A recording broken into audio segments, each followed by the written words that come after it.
Hi, Congressman Tom Garrett here, commemorating Women's History Month.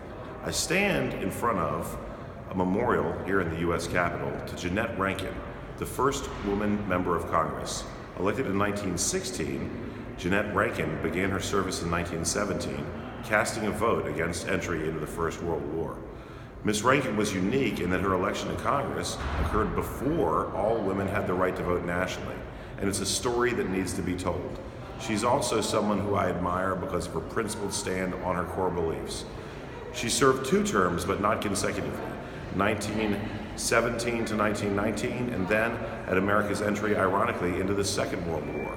Ms. Rankin did not believe that she should vote to send others to do something that she was not able to do herself, and so she cast the only vote against U.S. entry into World War II. Obviously, she was aware that this would be extremely unpopular, but this was a core principle of hers on which she stood, and for that, she has my admiration. I also tip my hat to Virginia patriot Barbara Johns. April 23rd each year, there is a holiday in Virginia commemorating the legacy of Barbara Johns, an early champion of civil rights.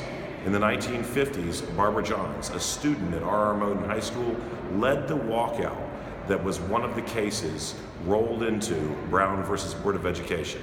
At the time, Barbara Johns, a teenager.